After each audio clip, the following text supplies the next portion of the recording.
Haleluya Bapa Surgawi, kami mengucap syukur pada hari ini Tuhan.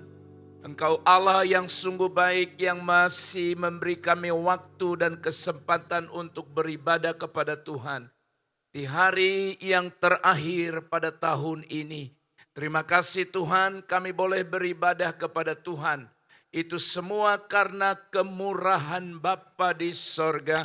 Kami sudah memuji nama-Mu. Saatnya kami berdiam di kaki Tuhan, mendengarkan firman Allah yang akan menuntun kehidupan kami di dalam kami menjalani hari-hari yang masih Tuhan beri. Urapi hamba-Mu secara khusus dan urapi kami semua umat-Mu yang mendengar. Dalam nama Tuhan Yesus Kristus kami berdoa, kami mengucap syukur, haleluya, amin. Amin, haleluya. Silakan duduk Bapak Ibu yang terkasih. Haleluya. Bapak dan Ibu yang terkasih dalam Tuhan, kita berada di hari yang terakhir pada tahun ini, berketepatan di minggu terakhir dan sekaligus kita akan beribadah kepada Tuhan. Dan Bapak Ibu yang terkasih dalam Tuhan, sepanjang bulan ini kita sedang berbicara bahwa pusat penyembahan kita adalah Yesus Kristus Tuhan. Maka di hari yang terakhir ini atau di minggu yang terakhir ini firman Tuhan berjudul Mata yang tertuju kepada Yesus. Mata yang tertuju kepada Yesus memiliki arti yaitu mencerminkan panggilan kita untuk memusatkan perhatian kita dan fokus hidup kita kepada Tuhan Yesus. Itulah yang dimaksud dengan mata yang tertuju kepada Yesus. Kita mau memfokuskan hidup kita, perhatian kita kepada Tuhan. Hari ini kita bersama-sama akan mempelajari firman Tuhan dalam Ibrani pasal 12. Ayat yang pertama sampai ayat yang ke-13. Di ayat-ayat ini saudara-saudara kita diingatkan akan perlunya bertahan dalam perlombaan iman. Perlombaan iman yang panjang. Tapi juga perlombaan iman yang berat. Saudara-saudara, semua orang percaya pernah merasakan kehidupan yang begitu lelah. Semua orang juga pernah mengalami atau situasi hidup di mana seseorang itu putus asa atau hampir putus asa. Kehilangan arah. Tetapi saudara-saudara, firman Tuhan memberikan kita jawaban. Dengan mengajarkan kita untuk menatap atau memandang dan meneladani Yesus Kristus. Dalam Ibrani pasal 12 ayat 1 sampai 13 kita akan belajar bersama-sama ada 3 kebenaran yang mengajar kepada kita bagaimana kita memiliki mata yang tertuju kepada Yesus. Kita mulai ayat yang pertama sampai ayat yang ketiga. Karena kita mempunyai banyak saksi, bagaikan awan yang mengelilingi kita. Marilah kita menanggalkan semua beban dan dosa yang begitu melekat pada kita. Dan berlomba dengan tekun dalam perlombaan yang ada di depan kita. Marilah kita melakukannya dengan mata yang tertuju kepada Yesus, perintis iman, dan yang membawa iman itu kepada kesempurnaan. Yang dengan mengabaikan kehinaan, tekun memikul salib demi sukacita yang ada di depan Dia. Yang sekarang duduk di sebelah kanan tahta Allah. Ingatlah selalu Dia yang tekun menanggung bantahan yang sehebat itu terhadap dirinya dari pihak orang-orang berdosa, supaya jangan kamu menjadi lemah dan putus asa. Ingatlah selalu Dia, ingatlah selalu kepada Yesus. Yesus yang tekun menanggung bantahan yang hebat terhadap dirinya dari pihak orang-orang berdosa. Dengan meneladaninya, maka kita saudara-saudara tidak menjadi lemah dan putus asa. Hal yang pertama, dengan mata yang tertuju kepada Yesus dari ayat 1 sampai ayat yang ketiga. Kebenaran yang pertama adalah memandang Yesus atau menatap Yesus sebagai teladan iman kita. Memandang Yesus sebagai teladan. Teladan iman kita sebagaimana disebut di dalam ayat yang ketiga tadi. Ingat akan Yesus. Pandang kepada Yesus. Menatap Yesus, lihat Yesus. Maka saudara-saudara memandang Yesus sebagai teladan iman kita. Itulah makna yang pertama dari mata yang tertuju kepada Yesus. Hidup yang fokus kepada Yesus. Saudara-saudara, penulis kitab Ibrani menekankan bahwa kita memiliki banyak saksi. Termasuk tokoh-tokoh seperti yang disebut ada Abraham, ada Musa, ada Daud yang telah setia menyelesaikan perlombaan iman. Mereka ini saudara-saudara menjadi contoh iman pada hal-hal yang tidak terlihat. Mereka percaya pada Tuhan. Mereka mengandalkan Tuhan. Dan mereka menantikan panggilan atau menantikan kehidupan surgawi. Saudaraku yang dikasih oleh Tuhan, penulis Ibrani juga mendorong kita untuk melepaskan beban dan dosa yang begitu merintangi kita. Beban dan dosa itulah yang saudara-saudara menghambat iman. Sekali lagi, beban dan dosalah yang menghambat iman. Beban dan dosa itu bisa menghambat iman kita. Termasuk diantaranya, sebutlah misalnya, jabatan yang dimiliki seseorang bisa menghalangi imannya.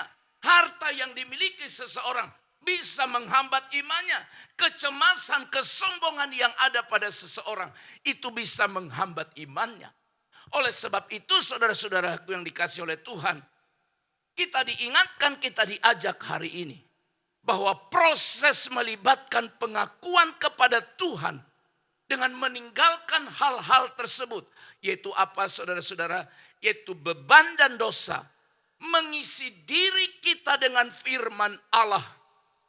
Dan terus membangun hubungan. Membangun persekutuan dengan orang lain. Maka saudara-saudara, setelah itu kita lakukan, maka kita diajak untuk tekun berlomba dan hidup sebagai orang yang percaya. Dengar, yang mengikuti teladan Yesus Kristus. Jadi saudara-saudara, Yesus adalah pendahulu iman. Yesus adalah pendahulu iman yang telah menyelesaikan perlombaan dengan sempurna. Yang sudah mengalahkan dosa. Dan untuk itulah saudara-saudaraku yang dikasih oleh Tuhan, kita harus mengikuti jejak, mengikuti teladannya. Maka yang pertama, dengan mata yang tertuju kepada Yesus, artinya memandang Yesus sebagai teladan iman kita. Ayat yang pertama sampai ayat yang ketiga itu sudah menjelaskan bagaimana Yesus berjuang. Bagaimana Yesus mengalahkan setiap godaan tantangan untuk mempertahankan kehidupan yang berkenan di hadapan Allah, di hadapan Bapanya. Dosa dan segala tantangan yang lain tidak melemahkan dia, tidak membuat dia menjauh daripada Bapanya. Tapi dia tetap percaya Yesus menjadi teladan kita. Oleh sebab itu saudaraku yang dikasihi oleh Tuhan, ketika kita berkata mataku memandang kepada Yesus, mata kita tertuju kepada Yesus, itu berarti lihatlah Yesus sebagai teladan iman kita. Itu yang pertama. Yang kedua, ayat yang keempat sampai ayat yang ke-11 dari Ibrani pasal yang ke-12. Saya lanjut pembacaan firman. Dalam pergumulan kamu melawan dosa, kamu belum sampai mencucurkan darah. Kamu sudah lupa akan nasihat yang berbicara kepada kamu seperti kepada anak-anak. Hai anakku, janganlah anggap enteng didikan Tuhan. Janganlah putus asa apabila engkau diperingatkannya. Karena Tuhan menghajar orang yang dikasihinya. Dan mencambuk orang yang diakuinya sebagai anak. Bersabarlah, anggaplah semuanya itu sebagai didikan. Allah memperlakukan kamu seperti anak. Di manakah terdapat anak yang tidak dihajar oleh ayahnya? Ayat 8. Namun, jikalau kamu bebas dari didikan yang harus diterima setiap orang, kamu adalah anak-anak haram dan bukan anak-anak yang sah. Selanjutnya, dari ayah kita yang sebenarnya kita beroleh didikan dan mereka kita hormati. Kalau demikian, bukankah kita harus lebih taat kepada Bapa segala roh supaya kita hidup? Sebab mereka mendidik kita dalam waktu yang singkat, sesuai dengan apa yang mereka anggap baik. Tetapi Dia menghajar kita untuk kebaikan kita, supaya kita beroleh bagian dalam kekudusannya. Ayat 11. Memang tiap-tiap didikan pada waktu diberikan tampaknya tidak mendatangkan sukacita, tetapi duka cita. Namun kemudian didikan itu menghasilkan buah kebenaran yang memberikan damai kepada mereka yang dilatih olehnya. Ayat-ayat ini saudara-saudara mengajarkan kita satu kebenaran, yaitu kebenaran yang kedua. Bagaimana mata yang tertuju kepada Yesus. Selain Yesus teladan iman kita. Memandang Yesus sebagai teladan iman kita. Maka yang kedua, mendengar. Mendengar Yesus sebagai guru iman kita. Mendengar Yesus sebagai guru yang mengajar kita tentang iman. Dalam ayat 4 sampai 11, penulis kitab Ibrani mengingatkan bahwa meskipun kita belum mengalami penderitaan seberat Yesus, atau orang-orang beriman yang mati karena kebenaran atau mati martir atau mati syahid. Sekali lagi, penderitaan kita mungkin tidak seperti yang dialami oleh Yesus. Penderitaan kita mungkin tidak seperti yang dialami oleh mereka yang mati martir. Tapi kita memiliki harapan, memiliki kekuatan dan memiliki pertolongan.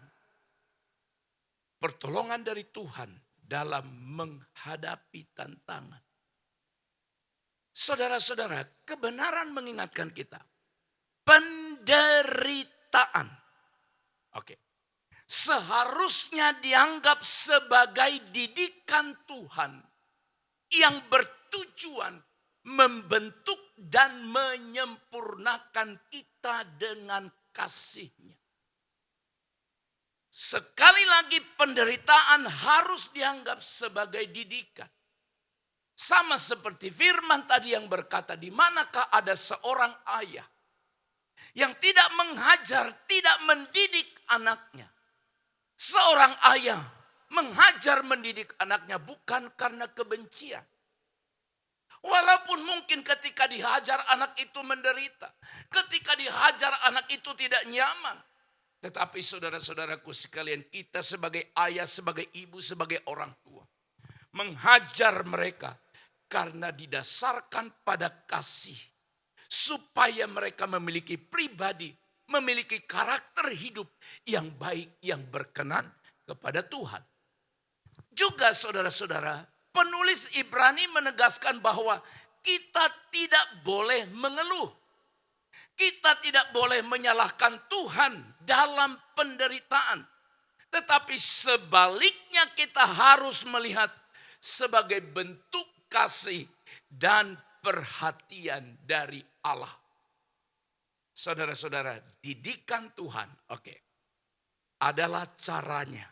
Cara Tuhan untuk mengajar, untuk menegur, tapi sekaligus juga untuk menghibur kita. Cara menerima didikan dari Tuhan adalah dengan mendengar Yesus sebagai guru iman kita. Yesus mengajarkan agar kita tidak meremehkan didikan Tuhan, tetapi mengerti bahwa itu adalah untuk kebaikan kita. Penderitaan pada awalnya mungkin tidak menyenangkan. Tapi pada akhirnya saudara-saudara menghasilkan buah kebenaran bagi mereka yang terlatih olehnya, oleh Tuhan. Jadi ayat-ayat ini memberikan kita pesan utama. Apa pesan yang hendak disampaikan saudara-saudara? Yaitu memandang penderitaan sebagai didikan Tuhan. Menghindari keluhan. Dan membuka hati untuk mendengar ajaran Yesus sebagai guru iman kita. Next. Sekali lagi pesan utamanya adalah memandang penderitaan sebagai didikan Tuhan. Jangan mengeluh, menghindari keluhan. Dan membuka hati untuk mendengar ajaran Yesus sebagai guru kita. Firman Tuhan hari ini mengajarkan kita untuk memandang Yesus sebagai teladan. Dan yang kedua, mendengar Yesus sebagai guru iman kita. Itu yang kedua. Jadi mata yang memandang kepada Yesus adalah seseorang yang merelakan dirinya mau mendengar Yesus, mau belajar dari Yesus sebagai guru iman kita. Yang ketiga, ayat 12 dan 13. Sebab itu, kuatkanlah tangan yang lemah dan lutut yang goyah. Luruskanlah jalan bagi kakimu, sehingga yang pincang jangan terkilir, melainkan sembuh. Luruskan, kuatkan tangan yang lemah dan lutut yang goyah. Luruskan jalan bagi kakimu. Saudara-saudara, kedua ayat ini hendak mengajarkan kita kebenaran yang ketiga mengenai mata yang memandang kepada Yesus. Yaitu mengikuti Yesus sebagai pemimpin iman kita. Mengikuti Yesus sebagai pemimpin iman kita. Dalam ayat 12 sampai ayat 13. Penulis surat Ibrani mengingatkan kita untuk memberdayakan mereka yang lemah. Untuk mengajar mereka yang lemah. atau mereka yang rentan terhadap kelemahan, sehingga kita dapat mengembalikan semangat dan kekuatan yang mungkin hilang akibat penderitaan. Sebagaimana Yesus mengajar kita, maka kita juga dipanggil saudara-saudara untuk memimpin, untuk mengajar, untuk menguatkan orang-orang yang sedang menghadapi masalah dalam kehidupannya. Dengan sangat jelas dikatakan, kuatkan tangan yang lemah, luruskan jalan bagi kaki. Saudaraku yang terkasih dalam Tuhan, kebenaran ini mengajak kita untuk memberi dukungan kepada saudara-saudara kita yang mungkin mengalami kelemahan iman, yang mungkin juga mengalami luka hati. Dan firman Tuhan berkata, cara kita menguatkan tangan yang lemah dan lutut yang goyah. Bagaimana cara kita menguatkan tangan yang lemah dan lutut yang goyah? Adalah dengan menjalani hidup sesuai dengan kehendak Allah. Menjauhi dosa dan mengejar kebenaran. Lebih lanjut penulis Ibrani menyarankan untuk mengikut Yesus sebagai pemimpin iman. Yang memerintahkan kita untuk mencintai Tuhan dan mencintai sesama. Mengasihi musuh, memberitakan Injil, dan menjauhi pengaruh dunia yang jahat. Saudara-saudara, dengan mengikut Yesus, mentaati perintahnya, meniru atau meneladaninya, serta mempercayai janjinya dengan segenap hati dan iman, maka kita dapat memperkuat iman dan kehidupan rohani kita dan juga kehidupan rohani orang-orang yang lain. Bapak Ibu yang terkasih dalam Tuhan, di akhir tahun ini, di akhir tahun 2023 ini, mungkin saja ada hal-hal yang membuat saudara cemas. Ada hal-hal yang membuat saudara tidak berdaya. Ada hal-hal yang membuat saudara hampir kecewa dalam menjalani 1 tahun 2023. Tapi hari ini firman mengingatkan kita, Yesus Kristus adalah teladan hidup kita. Pandanglah kepada Yesus, mata yang tertuju kepadanya. Artinya memfokuskan seluruh kehidupan kita. Memandang kepada Yesus sebagai sumber kekuatan, sumber penghiburan kita dengan mata iman. Oleh sebab itu saudara-saudara, pusatkanlah perhatian kita kepada Yesus. Dia adalah pendahulu atau contoh penyempurna iman kita. Yesus Kristus adalah pendahulu. Dia adalah yang sudah memberikan kita teladan. Yang memberikan kita contoh bagaimana kita harus menjalani kehidupan di mana iman kita diproses oleh berbagai-bagai situasi dan tantangan yang olehnya saudara dan saya makin kuat di hadapan Allah. Dengan kita memandang kepada Yesus sebagai teladan, mendengarnya sebagai guru, mengikutinya sebagai pemimpin iman kita, dengar. Maka saudara dan saya akan dimampukan oleh Tuhan di dalam menjalani kehidupan sekalipun seperti ayat-ayat yang kita sudah baca tadi. Ada banyak tantangan, ada banyak rintangan. Tapi dengan memandang kepada Yesus yang sudah terlebih dahulu mengalaminya, yang sudah terlebih dahulu diperhadapkan dengan cara-cara yang membuat dia supaya lemah, yang membuat dia supaya kalah. Tetapi Kristus tetap beroleh kemenangan oleh karena dia memandang kepada Bapanya. Hari ini pun sama.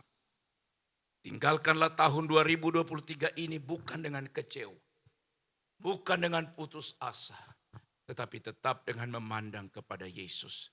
Kalau Yesus sudah mengalami pergumulan masalah yang begitu berat jauh sebelum kita, maka dengan mata yang memandang kepadanya, kita akan memperoleh kekuatan. Pandanglah kepada Yesus bukan kepada dunia. Pandanglah kepada Yesus bukan pada pergumulan kita. Pandanglah kepada Yesus karena dia sudah menang dan kemenangannya memberikan teladan dan pengharapan bagi kita. Amin. Mari kita bangkit berdiri.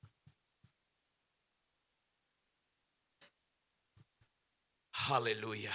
Terima kasih Tuhan. Kami sudah mendengarkan kebenaran firman Allah hari ini. Supaya mata kami tertuju kepada Yesus.